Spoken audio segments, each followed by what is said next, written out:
Hello, everyone. Thanks for joining us today. I'm Dee Dee Laugesen, Executive Secretary for the Committee on the Present Danger China. We appreciate your interest in our weekly webinars, in which we expose and analyze the Chinese Communist Party's unrestricted warfare against America and the help being provided to the CCP in waging that warfare by captured U.S. elites. We encourage you to visit presentdangerchina.org for information on new programs, access to videos of our past webinars, and tons of other very valuable content. Please subscribe to our Substack at Present Danger China and follow us on X at CPD China to receive updates. Our moderator today is Frank Gaffney. Frank is the president for the Institute for the American Future, vice chair for the Committee on the Present Danger China, and host of Securing America on Real America's Voice Network. Welcome, everyone, to this edition of our weekly webinar series sponsored by the Committee on the Present Danger China. We have an extraordinarily impressive team to address an extremely important topic at a surpassingly sensitive moment. Working backwards from that, this is the moment when the new Trump presidency is getting its sea legs. It is working a whole host of problems, both foreign and domestic, with incredible vigor. One that has gotten some attention, but not perhaps as much as is needed, is the issue of communist China, the threat that it represents to the United States, and, of course, the means by which that threat may metastasize considerably, having amassed not only tremendous economic and political warfare and information operations and now military capabilities. We actually see the Chinese seemingly intent on using all of them in a transformed unrestricted warfare against our country, quite possibly including a shooting one. It's a very important time because we obviously are witnessing decisions being made, not just here, but all over the world, that may bear on the decision of the Chinese to act in that fashion. And it is a moment when I think the internal sorting that any new administration must undertake is suggestive of some significant differences about how best to proceed. We will explore all of these points with, as I say, a really extraordinary group of, well, I think of them as among the best of our Committee on the Present Danger team and our friends. We are going to begin the conversation about what I've come to call World War, not III, what World War Xi, by virtue of the role that Xi Jinping has been playing in creating conditions under which conflict has broken out all over the world, or is in the process, it seems, of being teed up for that. But it is also, I think, a time when we are witnessing a difference between people, all of whom profess to be aligned with Donald Trump and his policies.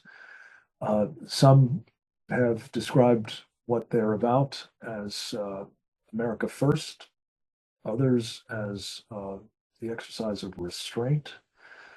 Still others of us have characterized them a little less charitably as more engagement and even retreat in the face of the dangers we face from China. We'll explore all of these, and I can't tell you how excited I am to have you with us for that purpose. We're going to begin, as we often do, with a kind of intelligence assessment, level setting, by a man who served with great distinction in the clandestine service of the Central Intelligence Agency for some 20 years. His name is Charles Sam Faddis. Sam served in other capacities.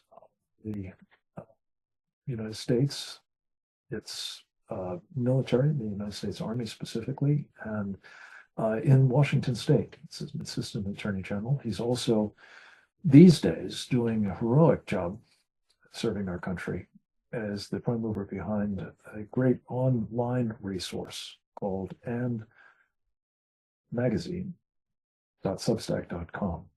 I commend it to all of you. We've asked Sam to begin by talking a bit about engagement as we have known it to this point and some of its bitter fruits. This was something we had an opportunity to talk with him about in the course of a television program I do called Securing America, Real America's Voice Network. We're getting a sneak preview of what will air on that network in the next 24 hours. Let's go to the video with Sam. The fundamental premise, I've said many times, I don't know to what extent people who sold it this way believed it or just thought it was a way to peddle it to the Americans. But the idea was we were going to engage with the Chinese, climb in bed with them economically. They would democratize, liberalize, become our buddies. We would all ride off in the sunset together. Obviously, after decades, it's pretty clear that's not what we did. We just made Godzilla bigger and stronger, and it grows every day. The Communist Party is more powerful and more determined to destroy us, and we're giving them the tools to do so. So any version of let's just keep doing the same thing in a slightly different way is absurd. And I honestly think most of the people who peddle that, if they really had a moment of candor, would admit that it's absurd. They don't really expect a different result. What they do expect is to make a lot of money between now and the end of time when, these are the equivalent of the Christians when Turks were coming over the walls in Constantinople who were betting on the Sultan, right? So, to me, we have to just go back to the basic premise. The idea of climbing in bed with the Chinese Communist Party was horrible. I think it's been described by some of our colleagues as the greatest strategic failure of our time. We got to go back to that. We have to disengage, untangle, steer, whatever verbiage you want. Now, I get it that given that we've climbed in bed with them for 30 years, that it will take a little while to get our economy completely away from them, but it has to be a fundamentally different approach. They are a threat. And we have to start doing major tangible things right now, not just thinking about it or not just verbiage. We have to go a fundamentally different direction. And if we don't, I hate this word, but this is a situation where it's appropriate. It is an existential threat. And not like for our grandchildren, like could be a war with China more or less any time. And we might just lose in a real, really lose, not just get tired of fighting and go home. Like realize that our carrier battle groups are at the bottom of the ocean and we just got knocked back about 5,000 miles from where we've been for the last 75 years. That's a pretty grim prospect, Sam, I have to say. But I think your clarity about it is what informs a serious conversation about where we're going. Are you familiar with this term restraint as a foreign policy concept? And what are your thoughts about that? It's if you read not too much between the lines, it sounds a lot like engagement to me, but or retreat for that matter. Retreat, but surrender. What are your thoughts, sir? Wasn't there a similar concept with the Soviet Union? Right? Didn't get us very far. What broke the Soviet Union apart was right? You were in the throes of in the middle of this. We stood up to them. We built up our military. We confronted them. They collapsed. But it wasn't until financing, among other things. It wasn't until we flipped that switch that this happened. Otherwise, we were just basically letting them get bigger and more dangerous and more threatening all the time. And they are no more because we broke with, as you say, a Yes. policy of Yes. well, engagement. They had a fancy French term for it at the time. Yes. It was called détente, of course. Yes, exactly. But the practical effect of it was appeasement and enabling the threat that, at that time, as Ronald Reagan famously said, posed the greatest existential threat to freedom ever. What we're looking at now is even worse with the Chinese Communist Party.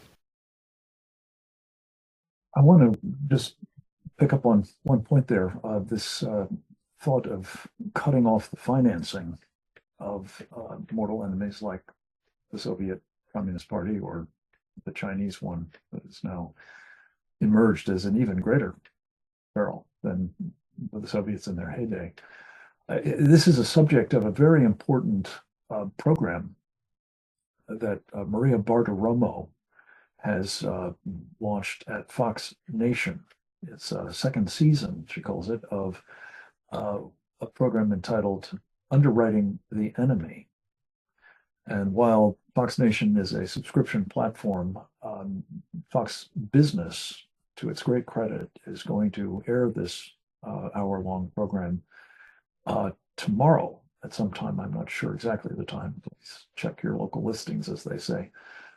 For Fox Business, Underwriting the Enemy. It is a very powerful prescription, and we'll talk more with some of our guests about it shortly. But I wanted to just note that there is a parallel to what was arguably the centerpiece of Ronald Reagan's strategy for taking down the Soviet Union, namely cutting off their hard currency cash flow. We do it in our time as well.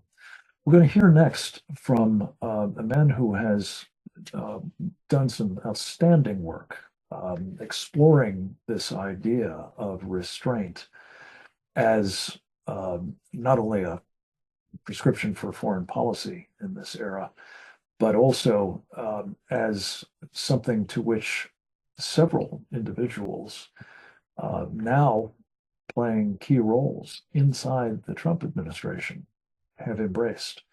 And whether at the end of the day, this really is America first, whether this really is peace through strength.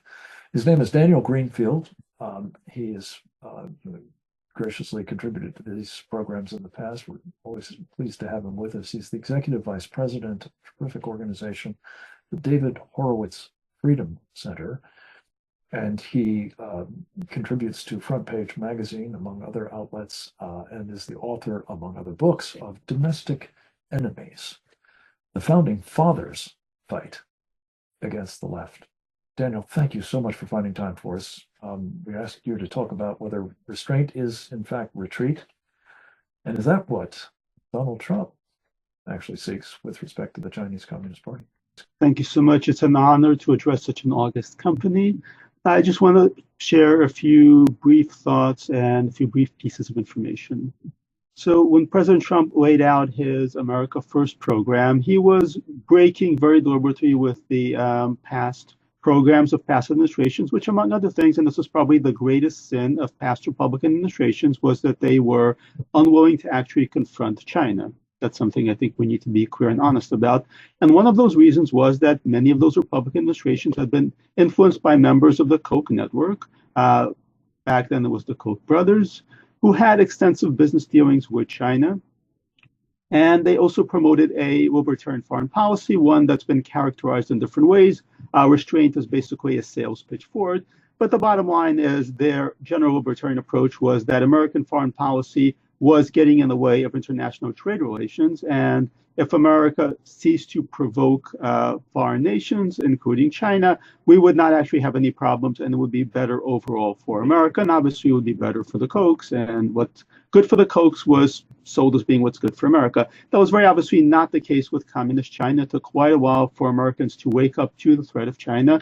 And President Trump, one of his big selling points was that he was actually going to confront China.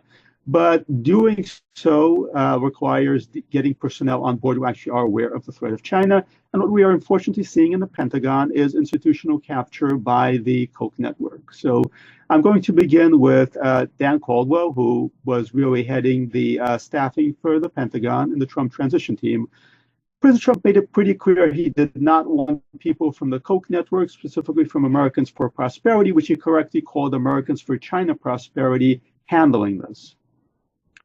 Unfortunately, Dan Caldwell was a lobbyist for Americans for Prosperity, who headed a number of the Koch groups, was in there, and he has brought in a number of other people who are like-minded to head major roles in the Pentagon. Now, Caldwell's own views on China, I'm going to quote here, is that U.S. leaders should avoid overinflating the threat posed by China. Indeed, China has its own domestic and international constraints that may hinder its rise. Accordingly, policymakers should deal with the challenges posed by China without resurrecting the Cold War, raising the likelihood of direct conflict. This is the kind of language you could expect to see in the New York Times editorial. It's absolutely contrary to Trump's foreign policy, to his program. Caldwell also said conservatives should not act as though a war with China is preordained, lest they wind up unintentionally sparking one, in Foreign Affairs magazine. Conservative policymakers should therefore avoid responding to the challenges posed by China with policies that would increase the likelihood of direct conflict, and warned against provoking China by providing a security guarantee to Taiwan or extending military aid to countries in East Asia. Again, these are major problems because this was really the Koch brothers' foreign policy. Nonetheless, Caldwell brought in John A. Byers to actually head up policy for South Asia, despite the fact that Byers, again, director of foreign policy at the Koch Foundation, who had argued that peaceful coexistence and mutually beneficial prosperity with China must be the watchwords for a second Trump administration. The vastness and persistent growth of China's trade suggests a future of mutually assured production rather than mutually assured destruction. This is the foreign policy we could have gotten from Jeb Bush. It's absolutely not President Trump's foreign policy. So we have people in key places at the Pentagon who will be in a position to dictate matters on particularly American allies in Asia and in general, who are opposed to President Trump's policies of vigorously pressuring China, of pushing back against China, of having a trade war with China. And this is a problem. President Trump is the commander-in-chief. He deserves staff who will actually be there to implement his agenda, his ideas, the ones that the majority of the American people voted for, rather than those of Charles Koch. And at this point, Charles Koch is acting as the shadow Secretary of Defense, unfortunately, because far too many people from the Koch network have gotten into the Pentagon. They've defined who's actually in and out at the Pentagon. This has implications beyond China. It has implications in the Middle East. But I think China is one of the crucial areas because President Trump is going to need a united foreign policy establishment under his command to implement his agenda. And right now, he unfortunately does not have one. Koch people have a way of getting into administrations no matter what. And you, again, have to contrast which really foreign policy Americans want, which one they voted for. Is it the one from Stand Together, where Dan Caldwell played a major role, which said that China's looting of the U.S. economy is one of the greatest success stories in international economics for having lifted millions of Chinese people out of poverty, and warned against trying to decouple the U.S. economic relationship with China?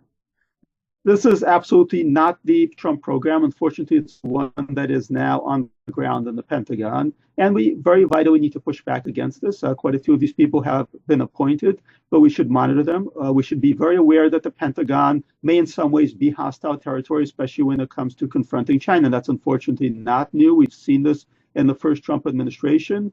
We're now going to see this yet again. Daniel, thank you very much.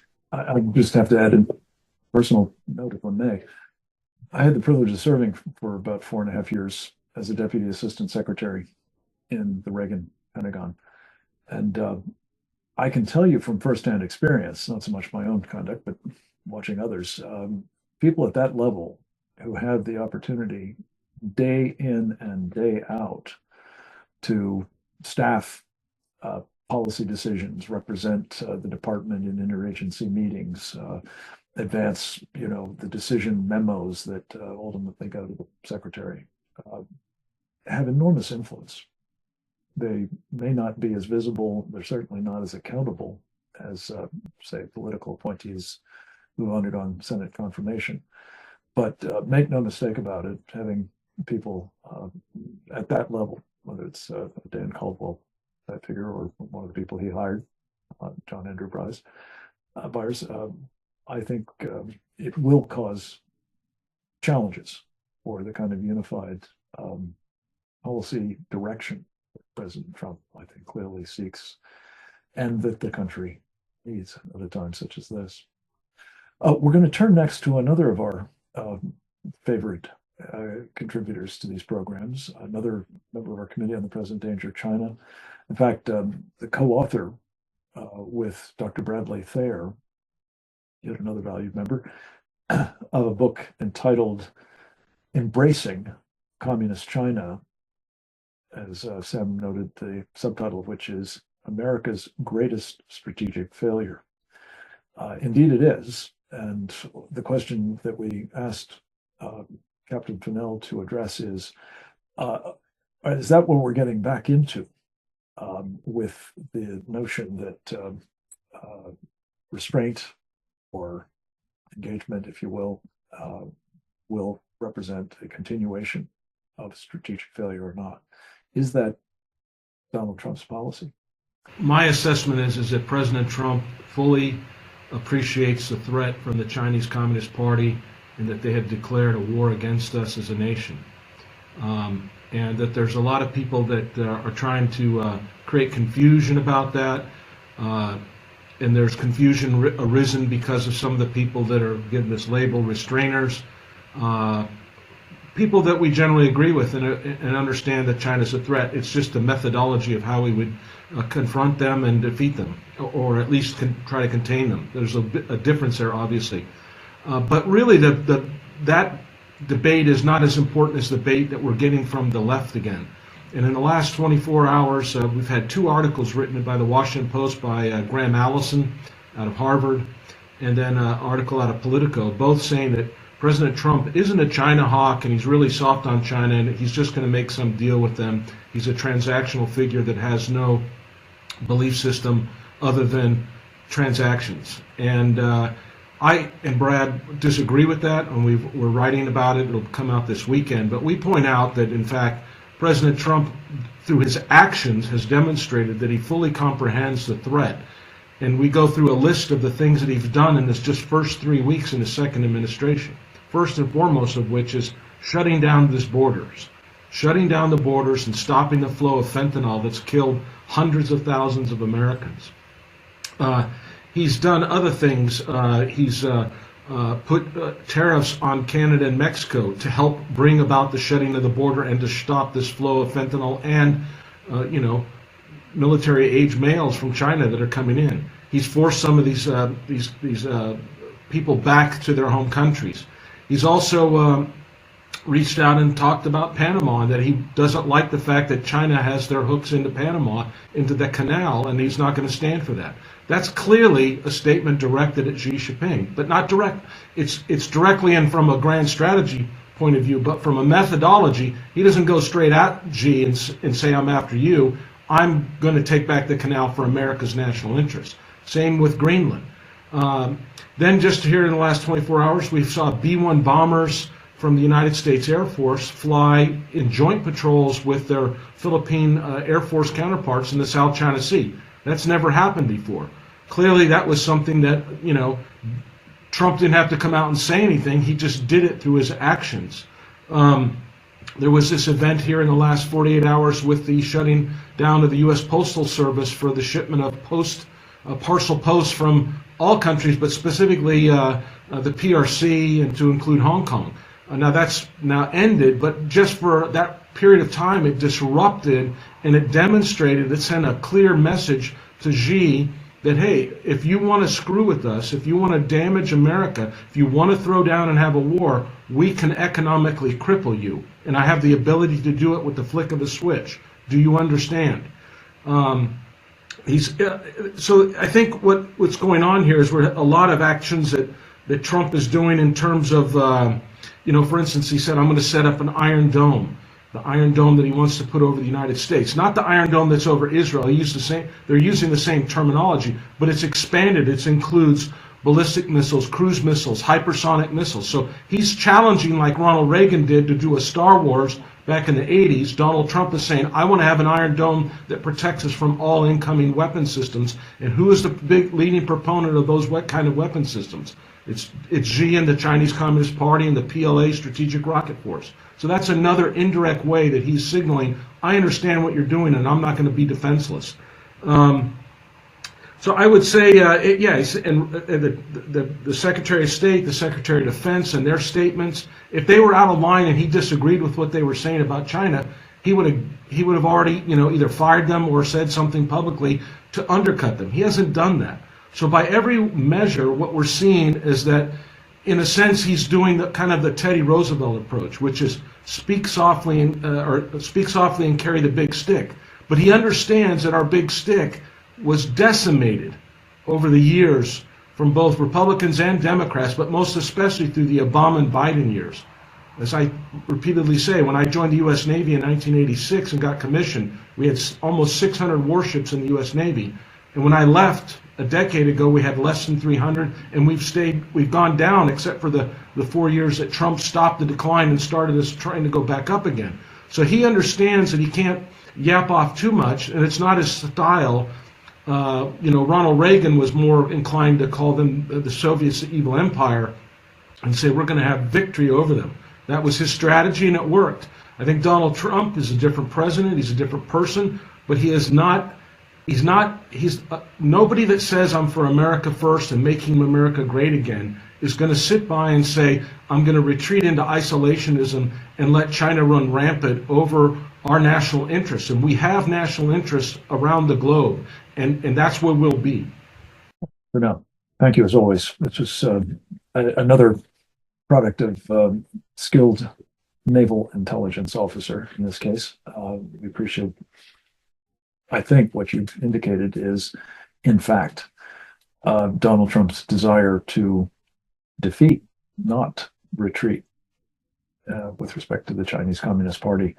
We're going to turn, based on that premise, to several of our distinguished colleagues who have been doing heroic work for many years in their respective areas of expertise, addressing not only the nature of the CCP's menace to freedom-loving people, including most especially ours, but what should be done to contend with it, or better yet, as I say, to defeat it.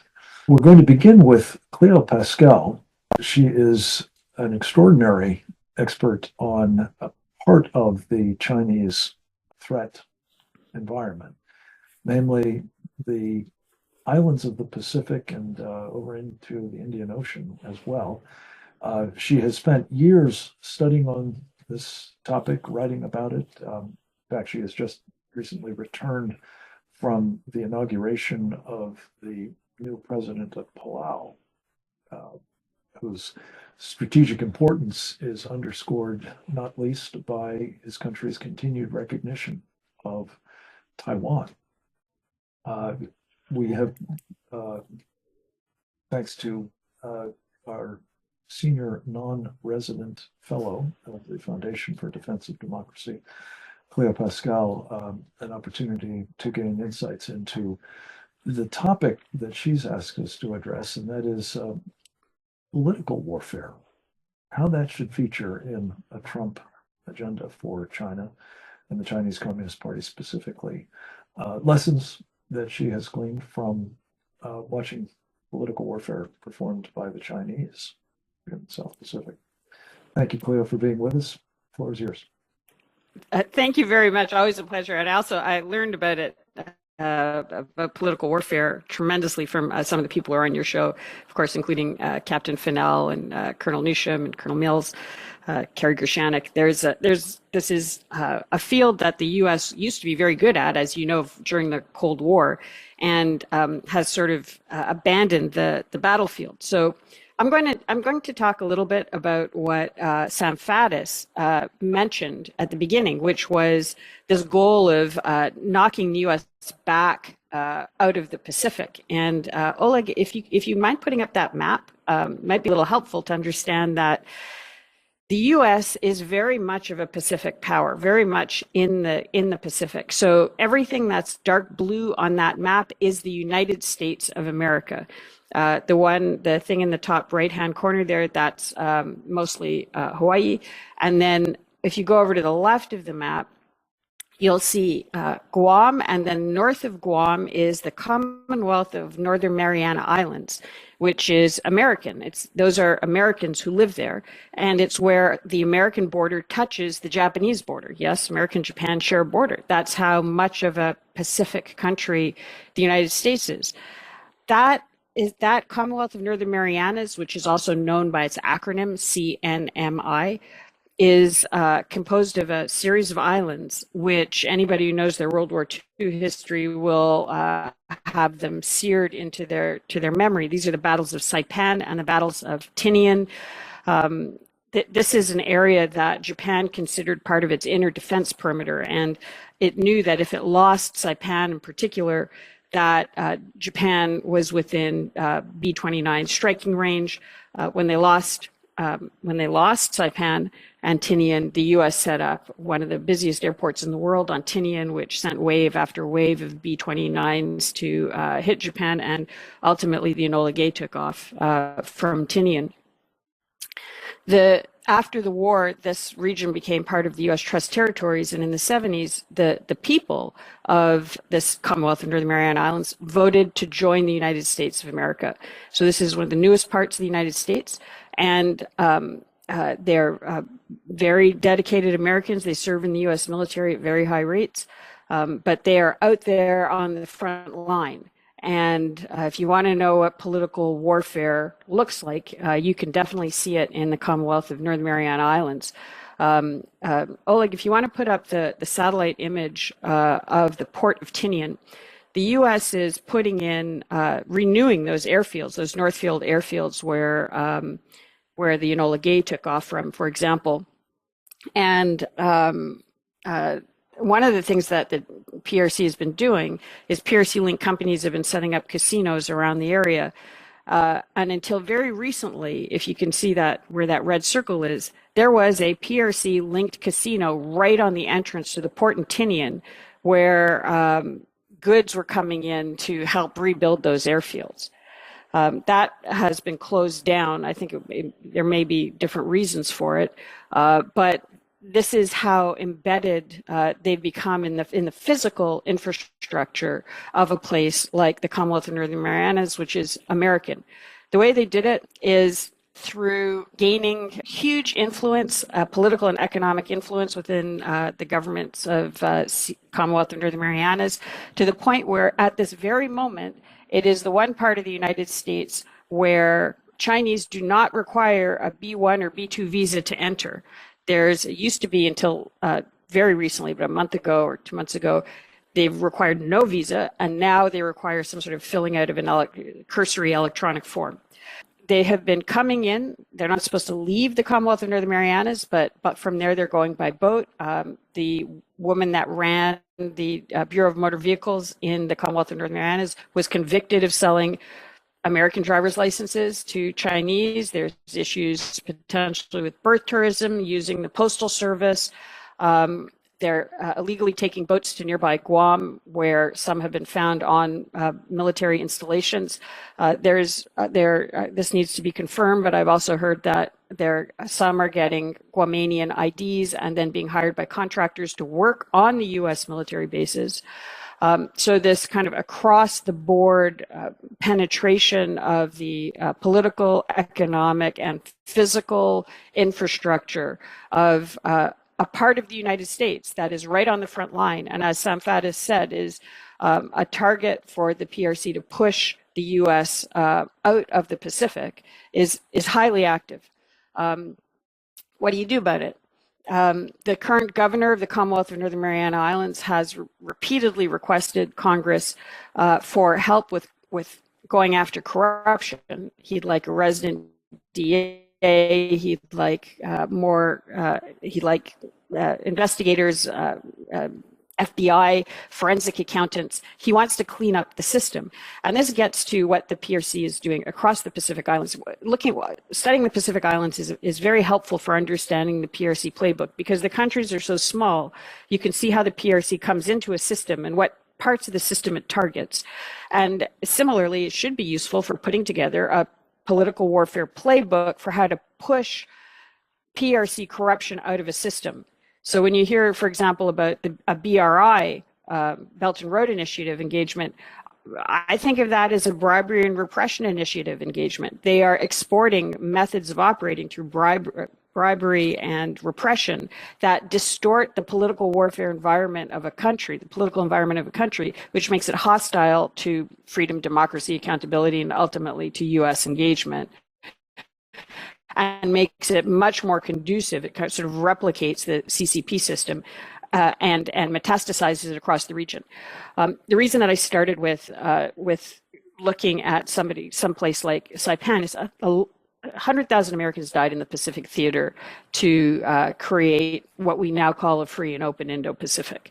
And currently on the political warfare battlefield, the U.S. is losing even in the U.S. So we could have talked about Solomon Islands, we could have talked about what just happened in Cook Islands, but the point is that the situation is so bad that while the focus is on securing the southern border or the northern border, there's a pretty wide open western border, which the PRC through political warfare operations has been using to inject itself into the U.S. financial system, the postal system, physically showing up in places like Guam, I would hope if a little bit more attention was paid, at least that could be dealt with rather quickly.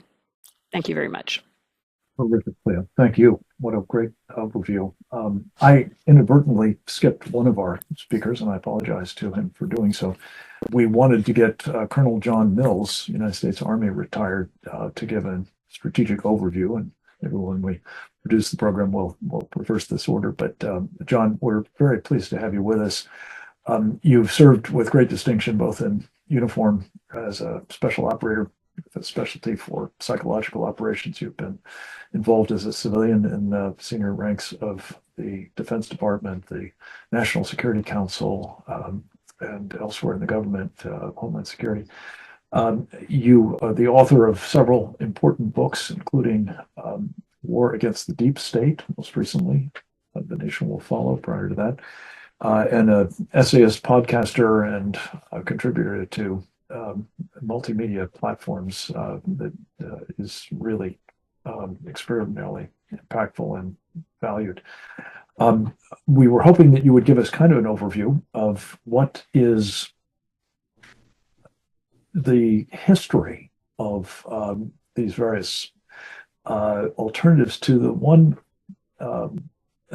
public national security policy, if you will, that seemingly does reliably work. And that's what Donald Trump has embraced in the course of the campaign and since he came to office. Bless Ronald Reagan, I think, was the first to coin the phrase, peace through strength. Welcome. Over to you, sir. Thank you, Frank. I've just learned in life to take all affronts personally and then sulk about them for a long time. So no problem. But thank you. It's an honor to be here with all my wonderful colleagues. Are we at war with China? I would say yes. We are already at war with China. People say, I don't see bombs and missiles. People have to get their heads around a different concept of warfare. This is unrestricted warfare. It's fentanyl. It's closing the de minimis loop, which has been deadly. That's one of the ways fentanyl gets in, or gun parts, or also all kinds of crazy things to undermine our manufacturing economy. But open conflict, I've been asked this several times, is open armed conflict with China inevitable? And my answer is it's no. However, the better prepared we are, the less likely that will occur. In the Maoist concept of operations, open armed conflict is the last 2 minutes of the game. Okay, so we have to understand different forms of conflict. We are in conflict right now, and it is a life or death struggle. Make no bones about it. But it's a different form of warfare. We've never faced this before. The Soviets were too stupid to address our center of gravity, which is our economy. Islamic extremists just wanted to blow it up, but the Chinese want to take it over. Very different game. But I think what we're already seeing in this unbelievable, and hat tip to Stephen K. Bannon, these days of thunder. Every day will be a day of thunder out of this administration. I don't know about you. I'm loving it. So, but I think one of the days of thunder has been the reintroduction of all instruments of national power, which, although the previous group of staffers that were running the presidency for 4 years always would lecture, they're the smartest in the room. They understand all these things. I never saw any adults. It's instruments of national power beyond the M for military. We would call it in doctrine, at least in the Department of Defense. State Department doesn't always agree with this. We're going to change that. But Secretary of State Rubio has done magnificently. But it used to be just called simply DIME, diplomatic, information, military, and economic. Then it's been expanded to DIME Phil, diplomatic, information, military, economic, finance, intelligence, and law enforcement. But now we're seeing DIME Phil T for Trump. And just the clarity and resolve of presidential statements are an incredibly powerful and impactful tool in so many situations. And then it's backed up by an incredible Secretary of State. Again, most of my history has been in Title X, the defense and military intelligence. But Title 22 State Department, there's a reason why DIME Phil T starts with D. D is the most important. And we have to, we're just waiting for the Dodge boys to show up at State Department, but they've been marauding the different dysfunctional agencies. I'm sure State Department's going to see them, but we've already seen U.S. aid implode and be put back under constitutional control. But Secretary Rubio, his trip to Panama was seminal. Molino is actually pro-U.S. We're climbing out of a 25-year hole of being ghosts in Panama. So that's great. But DIME Phil T is so important to deter China. And China is watching right now. And believe me, they assign 10, 15, 20 analysts to the most obscure topic to analyze it to death. To what does it mean? What do they say? What do they mean when they're saying this? What are the possible outcomes? What's going on? But I know personally they do this, and they probably are, excuse the expression, an epileptic seizure on the floor right now, trying to make sense out of the days of thunder. But let's move on here to another priority is securing the homeland. And I think it was Captain Fennell who mentioned Iron Dome and the concept of returning to an era where we had an ability to control our airspace, which we're finding through drones, through Chinese balloons, through all kinds of things. We don't have control of our airspace, and we have very little ability to do anything about it. So this is so important. So Iron Dome, it's an expanded concept. We're just using the moniker of Iron Dome. But if you remember the days of Nike and Beaumark and all the interceptors at the ready and anti-aircraft battalions from the Army everywhere, we're going to return to that. We don't have endless resources, but you're going to see a prioritized triage. And this also goes along with securing the border, which is happening. But the third one is we want to build, as Frank said, peace through strength. And the most powerful military ever. And again, the more ready we are, the less likely there will be open conflict, because China will be deterred from doing that. And then Dr. Navarro will demolish them on the economic side of the house and the others. We got some great people in the cabinet, just wonderful. But with the military, we got have about 5 priorities. We clearly have to shift the priority to of resources and which is the lead services. For Pacific deterrence, it's clearly Navy and Air Force. We have to grow them. That means Army might have to shrink. Okay. Now, what is as Cleo had talked about in the second island chain, third island chain, it's about rebuilding our base capacity. Well, let's shift some Army engineer brigades, reflag them as Navy construction battalions or construction brigades. But clearly, we have to prioritize which services are in the lead. And that might mean a downsizing of my Army, but there's nothing in the Constitution that says Army has to be the biggest. But the next one is nuclear. It is a sad situation, but things are already changing with President Trump in office. We're going to get those W-80s back on the Tomahawks and totally modernize at a much greater speed our nuclear triad. The third priority is maintaining a decisive conventional force. That still means tanks. That still means, again, conventional capabilities to finalize, move in, engage, and destroy. But it's going to be right sized and it's going to be mobile. But it is still going to have a lot of tanks. Okay, those are not disappearing. And the tank production at Lima is way behind. We're going to have to like double or triple our capacity. But across the board, that's the whole industrial base is lagging seriously. And really the fourth priority is maintain a decisive special operations capability, not just for Pacific deterrence, but to generate, project force, eliminate the bad people, and return home, not set up the AFIs and the base camps, which immediately show we're bogged down. But we just did that under Secretary Hegseth and President Trump to the tip of Africa. That's how we're going to do things. And then the last one is make sure we have dominant enablers, such as space, such as cyber, such as AI. So that's what we have to do is essentially re-energize all instruments of national power. And again, I'm not trying to be political. This is an apolitical, non-political forum. But the Democrats really no matter what the question was, the answer always was the M instrument of national power. No, that should be the last instrument of national power. So dime fill T is taking the lead, and securing the homeland, seriously just securing the homeland. That means the border, that means the air, that means a totally rebuilt Coast Guard, and who's one of the first flag officers fired was the Coast Guard admiral, who was just, in all fairness, was woke. We have to massively rebuild our Coast Guard. I would put them as one of the highest priorities to triple their size.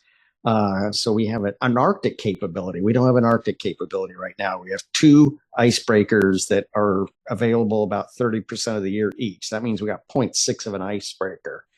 But and then third is the 5 key priorities to build the M instrument of power so that China is deterred. Don't even think about it, China. Don't even think about it. And that's going to be a huge factor in constraining China. And again, war, we are at war. It's unrestricted war.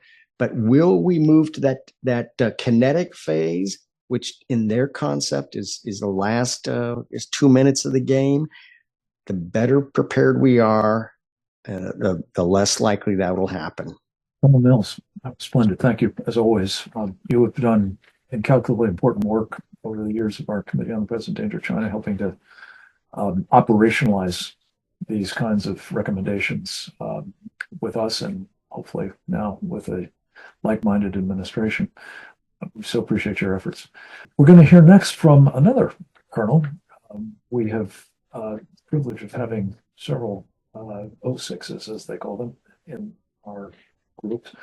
Colonel Grant Newsham is very much a valued contributor to these programs as well, and brings to them not only expertise as a Marine Corps colonel, now retired, but also as a Foreign Service officer. And it seemed useful, given his long service in East Asia, to pick up on John's point about DIME, the diplomatic piece, The importance of the alliance arrangements that we have in place now, or that we could be enhancing to the deterrence of China to ultimately defeating the Chinese Communist Party. So our request to grant a man who has written a terrific book recently on the subject of the threat we face from China, entitled "When China Attacks: A Warning to America," to help us understand, in addition to political warfare piece that Cleo talked about, in addition to the sort of more comprehensive approach that John alluded to under the rubric of peace through strength, the role that our allies can play and how they should feature in a Trumpian strategy for deterring and, if necessary, defeating the Chinese Communist Party. Over to you, sir. Thanks for having me, Frank. I'm going to cover three main topics. One is diplomacy, one is military power, and one is engagement, in that order. Now, we used to hear about something called, until a couple of weeks ago, called intensive diplomacy. And the idea was apparently that by talking to our enemies, that we could convince them to be nice, to put it simply. And maybe the idea was if we just talk to them and sort of talk so long, they would just out of frustration give up and no longer threaten us. But this is what was considered a principal part of the previous administration's strategy. And you've heard this over the years. It's a bipartisan thing, but you just heard it put that way. I would note that based on 40 years of empirical evidence, there is no deal to be cut with the Chinese Communist Party. They may temporarily back off to humor us and make us think that they're transforming, but they're not. Other than the use of the word win-win by the Chinese, read anything that Xi Jinping and his predecessors say, and what you will see is that they regard the United States as their principal adversary, as the obstacle to Chinese Communist Party domination, not just regionally, but globally. And they see the Americans as something that has to be destroyed. So if you think you're going to talk your way out of this fight, that's just not going to happen. You do need, of course, a military that can just overwhelm and destroy an enemy, principal enemies, anywhere on earth that we find them. We used to be able to do that. Could we these days? Well, maybe not, and certainly not unless the enemy cooperates and attacks us one at a time. So what we need to do there is very clear. John Mills spoke about that, of course, and a lot of words get written about that every day. But it's not difficult to figure out. You've got to have military power anywhere, overwhelming, that can take on an enemy. And without that, diplomacy isn't going to work. But the way to get out of this, it was thought, and still is in some quarters, is to use our allies. And we would hear the expression integrated deterrence. And that was really another phrase that came up in the last few years. And the idea was, when you looked at it, was to have others do our work for us. It is good to have allies, to have them carry their weight. But the idea that somehow we can do less because we have allies is a dangerous thing to get into. And I'll just speak of go down the list a little bit of our allies, say in Asia, where we take great pride and credit even in having the Japanese as a principal ally for us. But when you look at it, the Japanese military is not ready in any respect to fight a war. And it is about that serious. And they just don't have the manpower, they don't have the hardware, they don't have the know-how, they're not psychologically prepared for it. And yet we need to do something about that, but you can't point this out. It's not considered polite. So if we're counting on the Japanese, yes, they can be helpful, but there's a lot of work to be done to get them ready to fight. South Korea, well, at the moment they're occupied with North Korea, but they're even more occupied by an effort by some very serious hardcore leftist radicals to turn South Korea into a one-party state closely aligned with North Korea, with China, and to cut the U.S.-Korea alliance. So wouldn't count on too much from South Korea. The Australians, they'll fight, but which of their 11 ships are they going to send to help us out? Their defense needs a lot of work. So you go down the list and you look at our allies and you see, well, we don't quite have as much that we can get from them as we think. The fact they're friends isn't going to actually help you win on the battlefield. So there's a lot of work that needs to be done when it comes to getting our allies in order, and that's where engagement comes in. The idea is sometimes thought, well, if we engage, if we talk to people, that makes things better. Well, no, there's a sort of onanistic element to the engagement that we've done over the years. We send 4-stars and 3-star flag officers to talk to their counterparts. They have a nice meeting, they have tea, and they go home, and it doesn't leave our friends any better or any more able to fight. And that's where we need to do something different. Our approach to engaging with our friends needs to be focused on making sure that they are in a position to have a military and to be prepared to actually to go to war if necessary and to fight alongside us. One example of how you can do this is look at the Japanese amphibious force. 10 years ago, they couldn't even say the word amphibious. It was considered too sensitive. Well, now they have one. And that shows what can be done. In this case, it was just a couple Americans and some good Japanese who saw what needed done, so they did it. And all the 4-star and 3-star engagement with Japan hadn't gotten them anything. But when it was gone about the right way, you saw what you can do. Now, go over to Europe. And you look at our allies there, and once again, the British are very good. But you could fit their entire navy into the tidal basin in Washington, D.C. Maybe you'd have to park a couple ships down the Potomac a little bit, but that is how Europe's defenses have lapsed. So you've got to get your allies in order. There are, of course, people who will fight in Europe, and it is easy to dismiss the Europeans and our allies in NATO as just useless, but it's not. It can do a lot, but it does need some work. And then there's also the example of the Ukrainians. They have fought just an ungodly war for the last few years, and this is warfare of the type that no American has experienced. So it shows what can be done if you go about it the right way with your allies. But engagement is not to feel good. Engagement is to be able to fight a war. Now there's this question of, well, shouldn't we engage with our enemies, with the Chinese? Well, we've been doing this for years, and how well has that worked?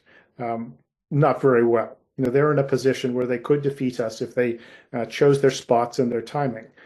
But some examples of this that it's worth mentioning just to show just how our leadership has performed. Around 2008 or so, the Commandant of the Marine Corps visited the Chinese Marine Corps, and he gave them a pep talk, telling them basically, boys, master your profession. Well, they did. That didn't work out very well. In 2014, the Chief of Staff of the U.S. Army was in Beijing and on a visit, and he was asked, well, do you think the Chinese are a threat? And this was in response, actually, to breathless newspaper reports of Captain Jim Fennell having just commonsensically pointed out the Chinese were getting for a war. The Chief of Staff of the Army, General Odierno, he breezily said, he sort of sniffed more, no, I don't see any threat from the Chinese. Well, what did all this engagement get us? Nothing. It showed the Chinese that we were supplicants. It showed them we would back off just for the desire to talk to them. And this is self-defeating behavior that we really need to stop. So I'll close it there. But the point is, we'd better get our military house in order, or the diplomacy isn't going to work.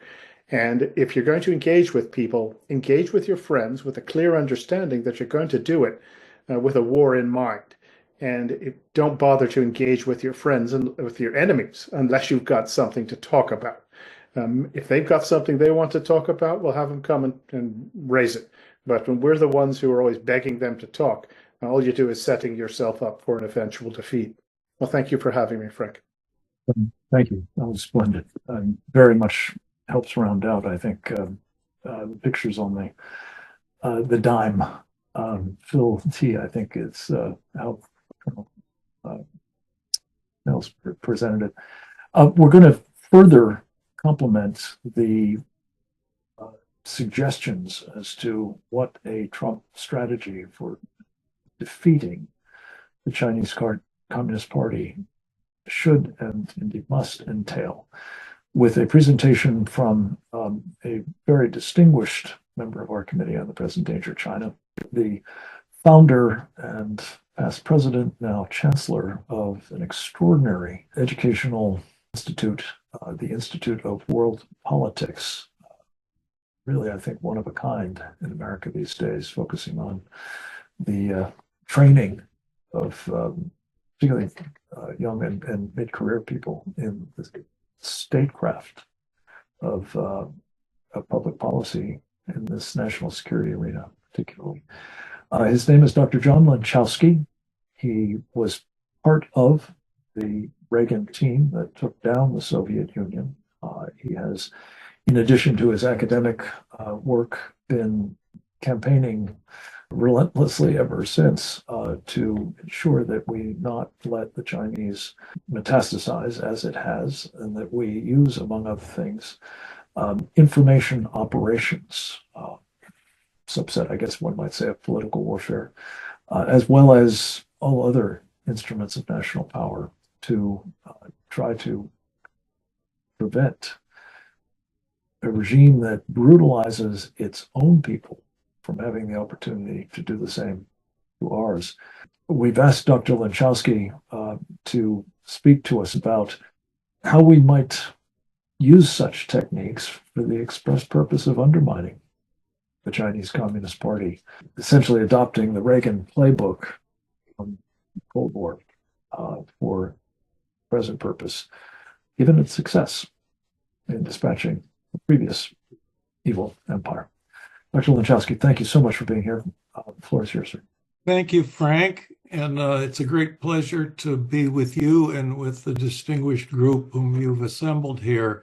I really appreciate being part of it.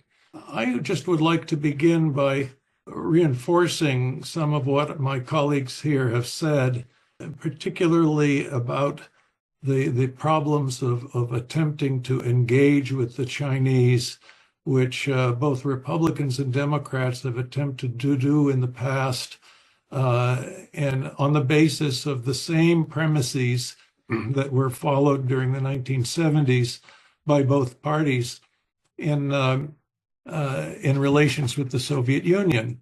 The policy of engagement and the policy of détente were turned out to really be addressing only the symptoms of tension rather than the fundamental causes of tension.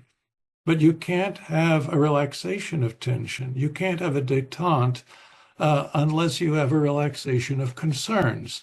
And when you look at all the forms of warfare that the Communist Chinese have been conducting against us, these are concerns. The espionage, the emplacement of malware in our critical infrastructure systems.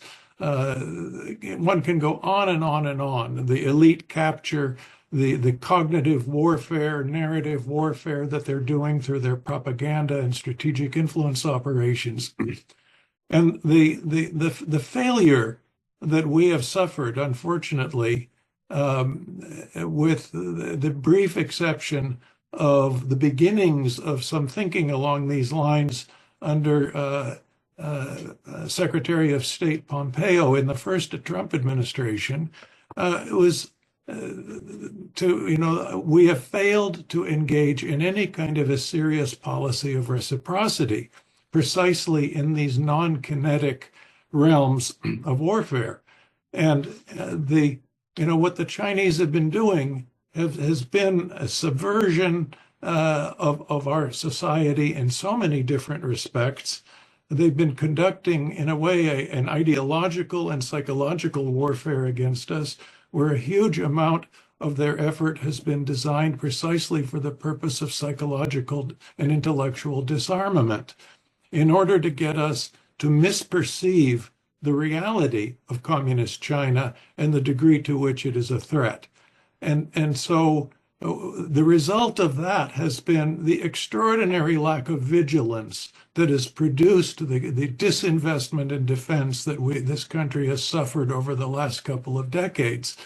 And still today, when we have Sputnik moments, whether it's the revelation of hypersonic missiles or the Chinese advances in artificial intelligence, where are the senior elder statesmen who occupied cabinet positions in previous administrations to seriously and gravely warn the American people that this is real, that the threat is real.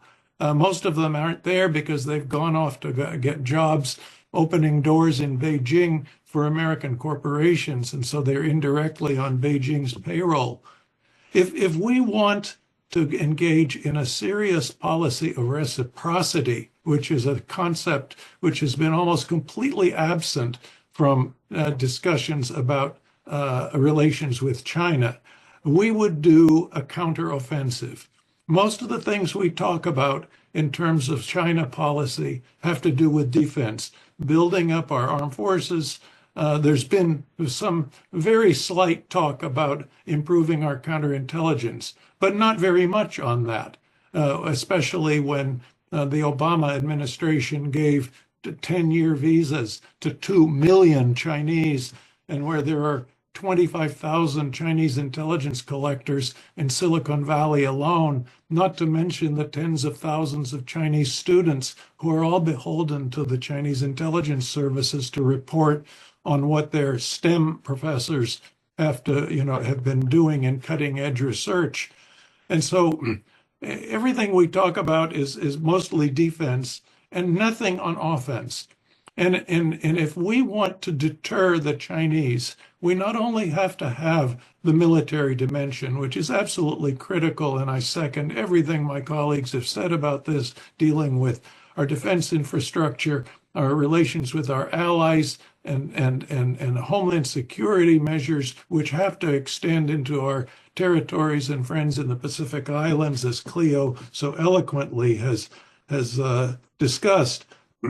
But we need to engage in our own policy of ideological and psychological warfare against the Chinese Communist Party. And central to this is to make a major distinction between the Chinese nation, the Chinese people, and the Chinese Communist Party. The Communist Party pretends that they are the representative of the nation, but they are not. They are an illegitimate regime ruling without the consent of the governed, and they are attempting to co-opt the Chinese people, the Chinese nation, into an atmosphere of nationalistic patriotism where everybody can be proud of their advances in AI and so on and so forth. But we need to connect with the Chinese people because there are two segments of it. There are those that have been completely co-opted by the party. These are the people who get the bank loans and for their companies, who have who are well connected with the party and the People's Liberation Army, so-called. But then most of the Chinese people don't have those connections, haven't been co-opted, and live under the arbitrary rule of law, arbitrary and capricious Communist Party so-called rule of law, under communist tyranny. No freedom of speech, no freedom of association, living atomized in an atomized environment where each individual is all alone against the all-powerful party state, and where there is really no hope in the minds of millions and millions of Chinese for political change. And yet, political change is possible. During the Cold War, there were two schools of thought. There were those who thought that the Soviet Union was an inevitable feature of the international political landscape. And then there were those of us who thought there are so many internal contradictions in this form of governance that the place will eventually collapse. When it does that, we don't know. But it turns out that if you put a few straws on the Communist Party's camel's back, it can indeed collapse. And it can collapse when the people stand up, demand to reclaim their human dignity, stop repeating the official lies of the regime, and assemble, as they started to do in the Tiananmen Square in 1989, but there weren't quite enough of them. They weren't organized well enough, and their ability to communicate with each other was severely constrained. In a political warfare, in political and ideological and psychological war against the Chinese Communist Party, we have to recognize that the center of gravity, which is what one attacks during wartime, is their internal security system. The Chinese regime is petrified. They're afraid of their own people. It is the central fact of political life in China. They're scared to death of democracy. Whenever Taiwan has an election, Beijing literally goes ballistic, and when they have a democratic election. And so we need to ally ourselves with the Chinese people. We shouldn't just be talking about quote unquote China when we talk about the conflict with that regime. We should be talking about the Chinese Communist Party and not the Chinese nation. We need to connect with the Chinese nation. We need to let them know that Marxism-Leninism is, with so-called Chinese characteristics, is a toxic Western import that has nothing to do with traditional Chinese culture and civilization. We need to get the truth to them when they are being brainwashed by their lies. That means that we have to broadcast to them. We need to break down the Great Firewall to get people to communicate with each other over the internet. And we need to give them hope that political change is possible. And so that is the beginning of what a serious counteroffensive strategy should be, to move the Chinese people from a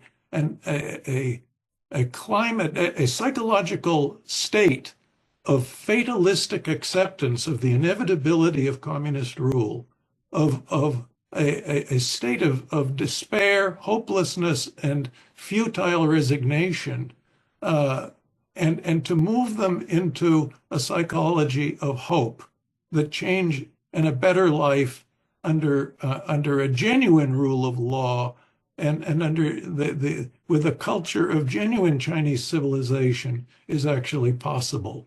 But there's no agency of the U.S. government that specializes in this.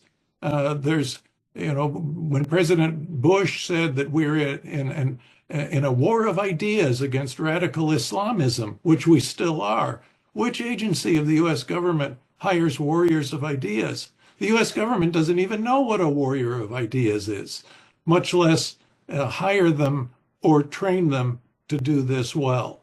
And so a huge intellectual challenge is necessary and to be overcome.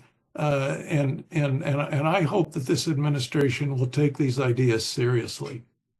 John Wachowski, thank you. This was a really powerful summation of what we've discussed so far and a call to action. And I couldn't personally agree with it more, especially the idea of being on the offensive as opposed to only confining ourselves to defensive activities. And I very much hope, again, what we've laid out here are a series of specific steps that Trump presidency, serious about contending with the Chinese communist threat, can take.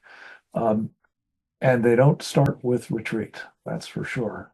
Even if they're defensive, it's not backing away from the struggle at hand. We have a little bit of time for a round of questions if our speakers will indulge me. Each of you have made such important points. And I guess just going through the batting order, Daniel Greenfield, you named some names. You talked specifically about some concerns with respect to the decision-making that is going to be tasked with staffing these decisions. We've talked about this, in fact, yesterday with you in a different context, the Middle East, as I mentioned.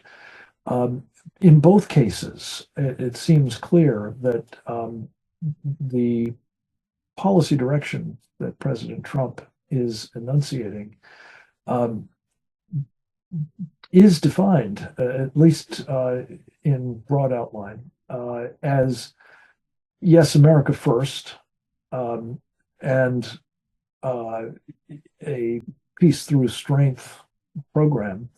I just would ask you, if indeed there are people who are not with that program, there are some who say, well, it's important that you have an active debate within an administration. Would you address that argument for allowing people who, aren't with the president's program, quite possibly, playing important leadership roles in the administration? I certainly sense that we've seen this movie before, I can tell you, but what are your thoughts, sir?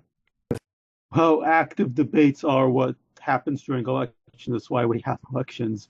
You're not supposed to have active debates in the larger philosophical sense within the Pentagon, within the State Department, and so on about the policy of the Commander-in-Chief of the United States. That's not how it works. You can debate what's the best way to implement his policies. If there's something going wrong, it's absolutely your duty to warn him. We've seen, for example, in the situation in the withdrawal from Afghanistan under Biden, where there was a failure to actually notify Biden of the situation, and where people in the Pentagon did not do their jobs and provide warnings about that. But there's no debate about whether you actually are supposed to be implementing the larger philosophy, such as America First, that the president brings to the table. And when you do have people who are not on board with that agenda, for that matter, people who come out of networks like the Koch network, which, by the way, is integrated with the Soros networks through the Quincy Institute for Responsible Statecraft, you have a major problem, because those people now have divided loyalties. They're potentially people who, whatever their personal feelings are, might be looking for Koch jobs after this administration. Thus, their primary employer is this political network. It's not the president of the United States. And they're employed presumably at the Koch network because they agreed with those ideas, and those ideas being that American strength is actually a problem, that American foreign policy is the problem, that American strength needs to be minimized, that we need to stop offending China in order to avoid provoking a confrontation. And they are presumably going to follow those ideas once they're in the Pentagon, whatever advice they're going to provide, whatever meetings they're going to hold. Their discussions with international counterparts are going to follow that general philosophy, and it's the wrong philosophy for the Trump administration. Let me turn to Cleo. There is, I believe, an imminent meeting between Jonathan Powell, the National Security Advisor to the British Prime Minister, and Mike Waltz, the new National Security Advisor to President Trump, about Diego Garcia in the Chagos Islands chain. Could you, this is, I know, a little further west than you normally are focused on, but I also know you do a column for the India Guardian on Sundays. Your remit extends, I guess, across the full Indo-Pac theater. But what's going on there, Cleo, and how might this bear upon the Trump agenda and its the ability to utilize an incredibly important strategic asset like that facility? Yes, it is a crucial facility. It is on, just for context, this is an archipelago which is under British control. There's a push to decolonize it. The locals were moved out of some of the locations, including the island where you've got a very large, incredibly important U.S. base now. So the U.S. base is on British land that the Brits are saying they're going to give back to Mauritius, even though Mauritius never controlled it.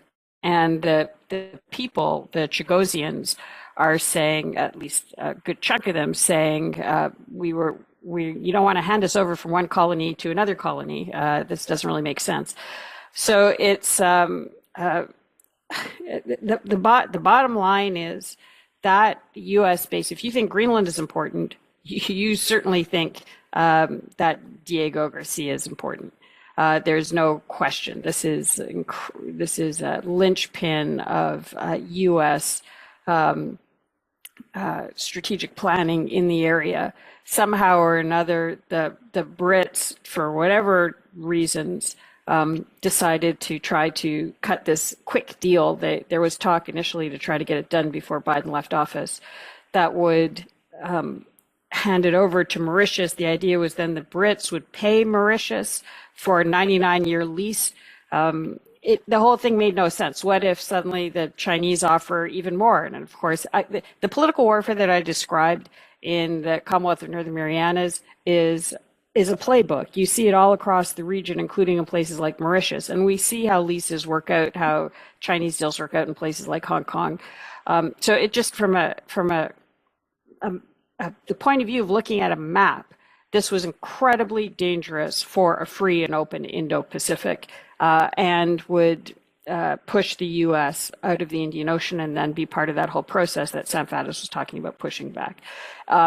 It's now being apparently reevaluated. There's a new leadership in Mauritius, which kind of gives an opening, an elegant way out to rescind it.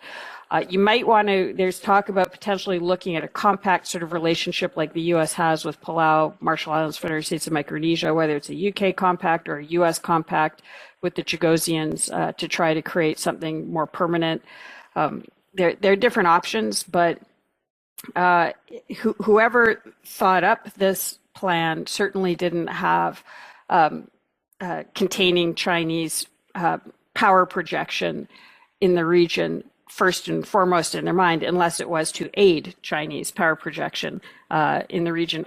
Also, I'd just like to very quickly say, Professor Lanchowski said just a series of incredibly important things. And one of the word that he started off with, reciprocity. If you are going into the political warfare battlefield, remember that the PRC, that political warfare and kinetic warfare is all along the same continuum for the Chinese Communist Party, and that's this unrestricted warfare includes all warfares. One way of pushing back on these narratives, like you're seeing around the Chagos situation, if you are going to be pushing for decolonization, so to speak, of Chagos, then why aren't we talking about Tibet or Xinjiang, or getting back on the forefront of reciprocity in all of the political warfare narratives and rights? Why should a Chinese-linked company be allowed to set up on a port in the U.S. if a U.S. company can't set up on a port in China? So he's among the many important things that were said. This baseline of reciprocity is critical and is relevant in the situation with Diego. Thank you. Yeah, it's such an important dot connecting, and I so appreciate you mentioning it. I was going to do the same. And it conjures up one other example of a totally asymmetrical arrangement at the moment. And John Mills, I wanted to talk to you a little bit about this, in part because of your background with sort of the cyber domain. This is not an encrypted technology by any means, though it is a weapon system, and that would be TikTok. There's no reciprocal capability of the United States, either so-called private company or the government for that matter, to be in communication with the people of China, as the Chinese Communist Party is now not only in touch with, but is actually, created addictions to TikTok with, among other things, all of its data collection and the rest, but also to be regarded by a fair number of the 173 million or so Americans who are said to be subscribers as a news source. Would you talk a little bit about this as it plays into the political warfare strategy and for that matter, perhaps even operational weapon capability in the hands of the Chinese against us, for which there is, again, no reciprocity? I always call TikTok targeted mass psychosis. And I think a lot of people can't get their heads around this concept, but with big data analytics and AI, China has created a digital twin of every one of us on the show, and everyone very likely watching this show. and I would say essentially much of the America. They know everything about us, and they can tailor back targeted mass psychosis on the psychological operations trigger points. It's all about positive confirmation, negative confirmation, positive confirmation, negative confirmation.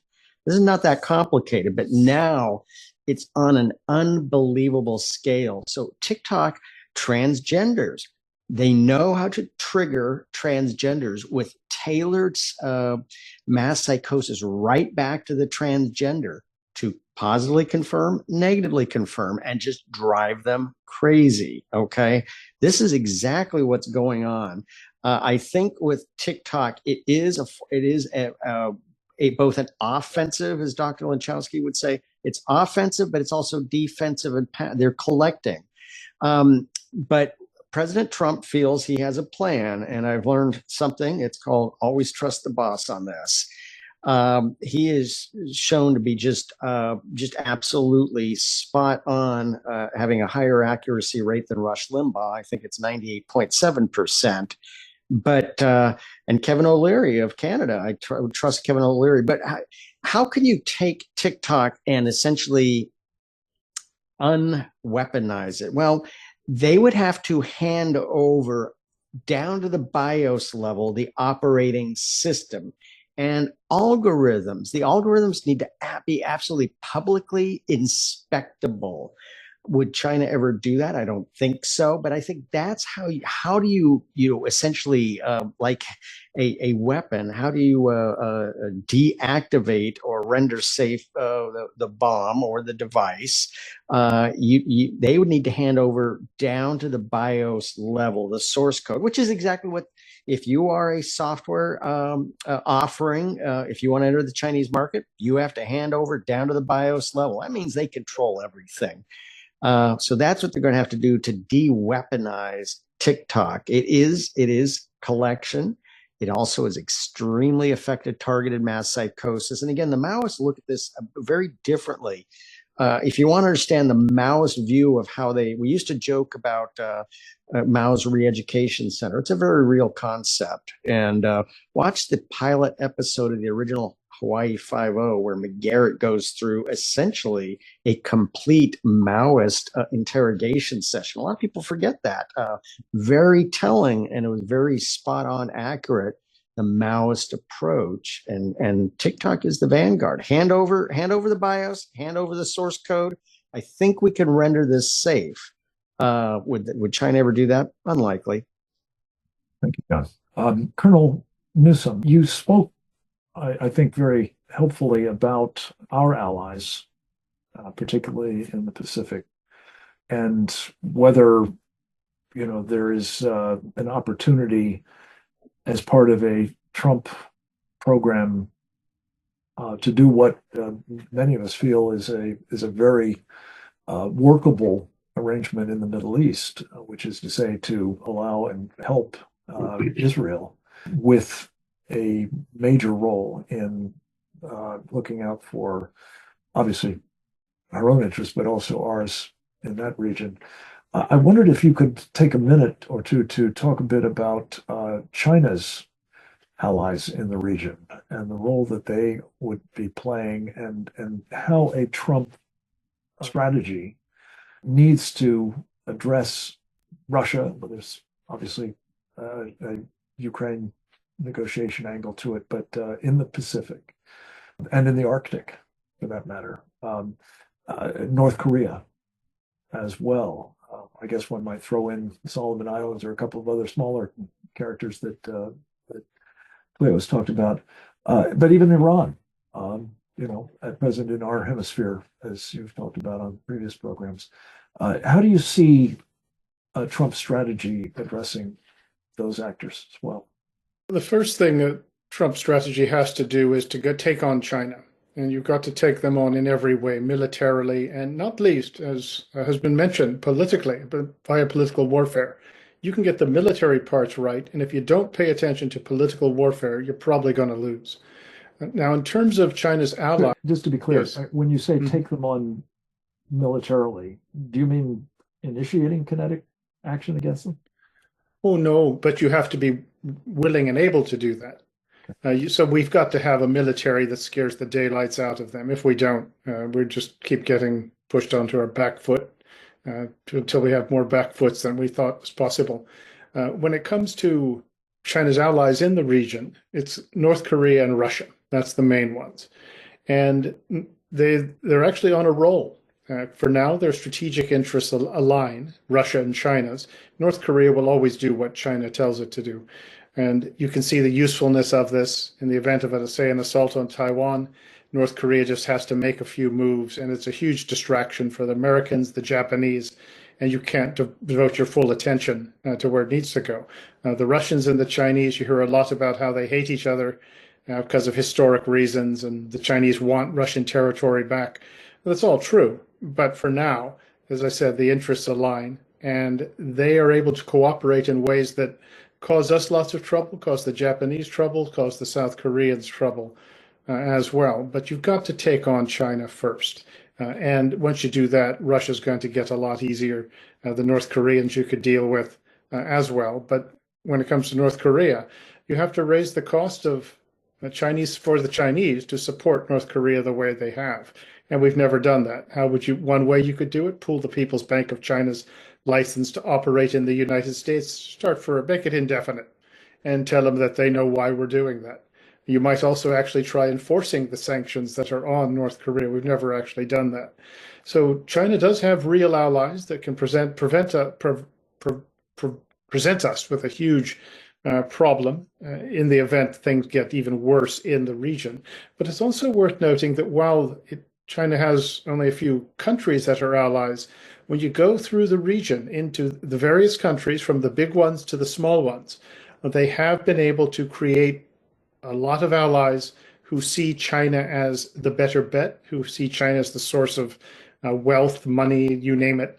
And that these are people who are allies in the sense that can undercut our position in the region. And you see this particularly in the Pacific Islands, where we're counting on having free access to operate there and to not have the Chinese operating there. But by building local allies, individual allies, and particularly leadership positions, the Chinese are eroding our foundation for operating in the region.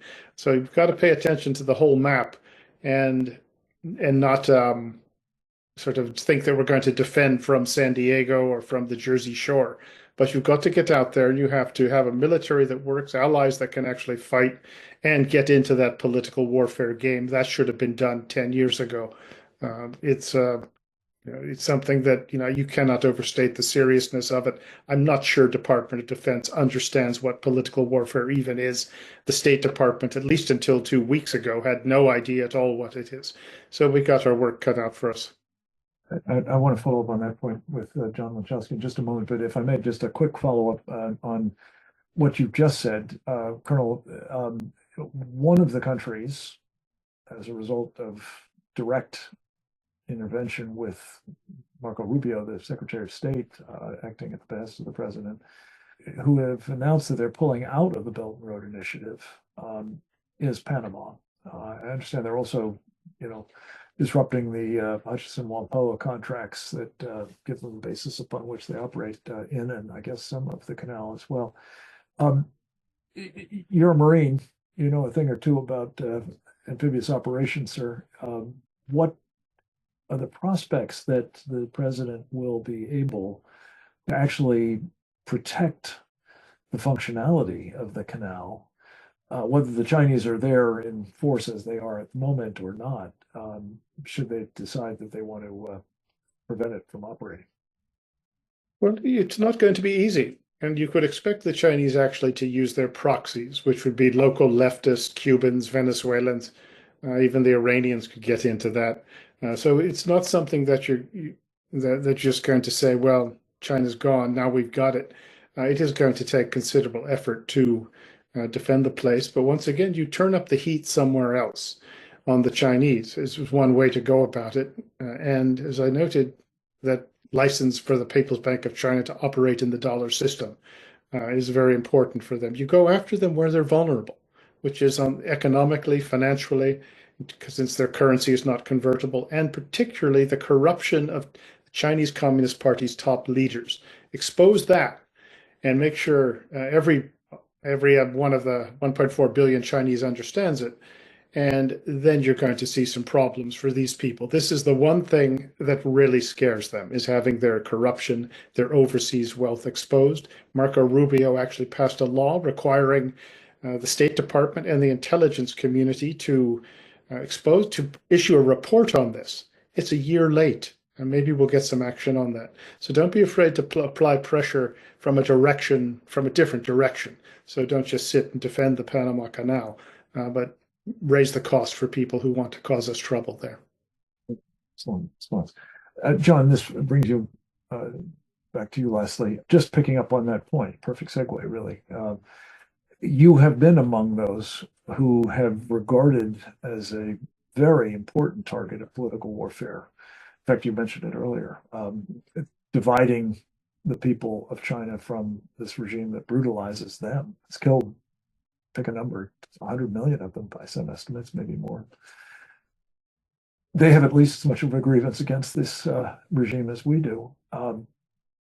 You have, I believe, been a supporter of this idea of exposing the corruption, the sweetheart arrangements for their princeling children to study and have apartments and live lives in the United States and elsewhere in the West. And the hardships, by contrast, that most Chinese still struggle with. Could you talk a little bit about two things, John? One is why it is that we saw such resistance to this obvious political warfare play in the past under the previous State Department.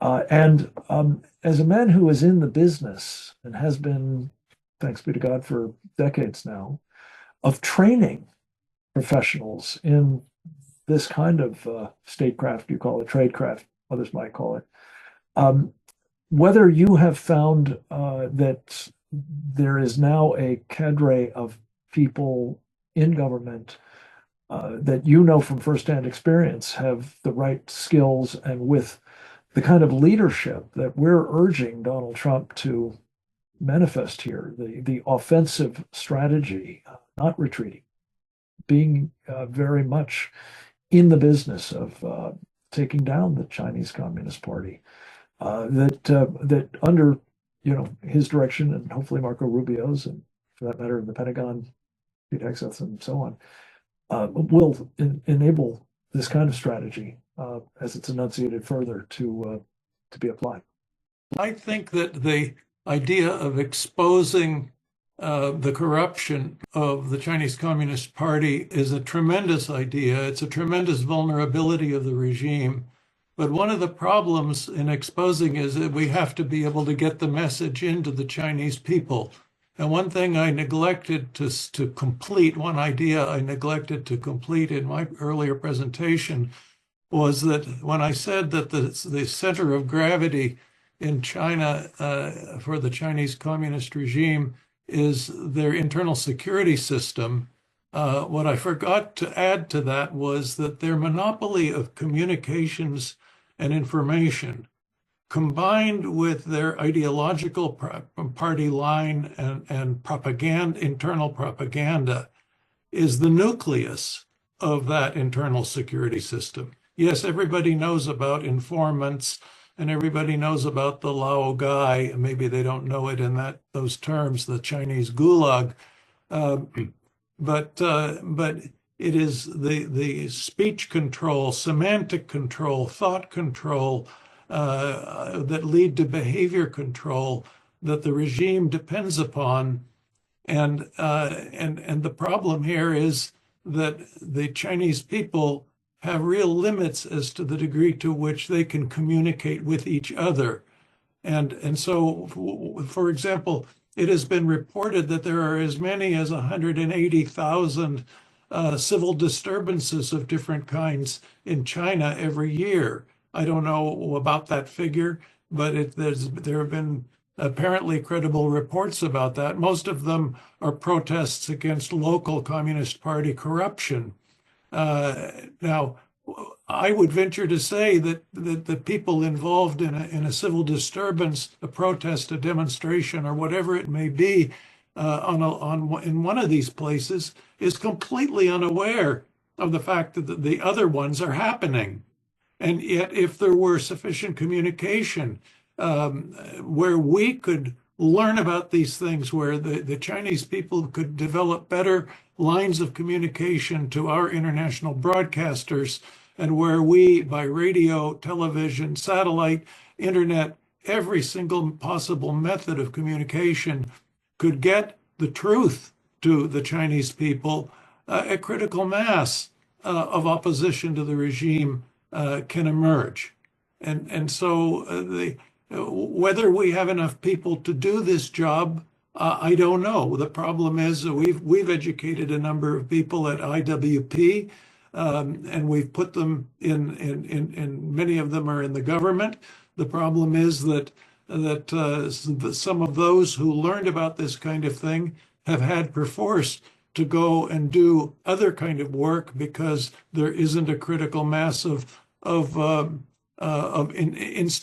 really isn't an institutional base by which all of this can be done. And the U.S. Agency for Global Media, which is absolutely key to all of this, is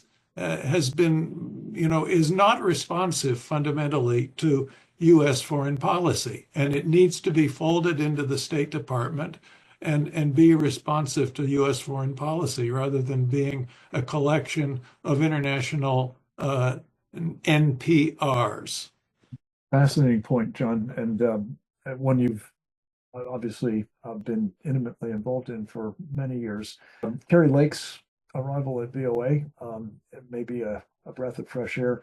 I know there's been concern that the State Department, having under most of its previous management not being terribly helpful, that having more independence on the part of those media operations is to be preferred over having them be centrally controlled. But this is a new day, I think, and that's what really this program, and I found it incredibly illuminating, and I hope our live audience and those that will be watching it in the days to come will as well take from this and indeed help us recommend these various initiatives and ideas to the new Trump administration.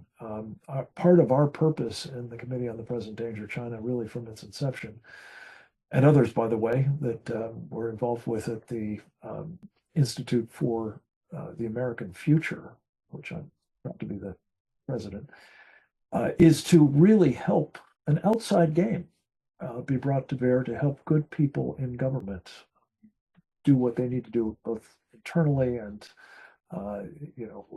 with respect to the broader public policy in their areas of responsibility. This is a moment, ladies and gentlemen, where we can have impact, where we can, we hope, enable the kinds of successes that we have seen so far from Donald Trump's leadership proliferate dramatically and translate into concerted action, particularly with respect to the business of taking down the Chinese Communist Party, which we believe at the Committee on the Present Danger China is the first order of business for America at this juncture. I want to thank each of our extraordinary speakers, both those that were with us live, those that were recorded, Sam Faddis, Jim Fennell, Cleo Pascal, John Mills, Grant Newsom, and John Winchowski. If I missed anybody, thank you to each and every one of you for the incredible expertise that you've shared with us today.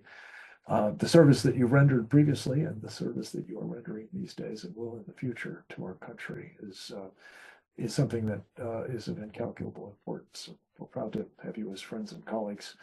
Thank you, guys, very, very much. Thank you to our audience. We really strongly encourage you to both subscribe to these programs, that we do them each week for your benefit and education.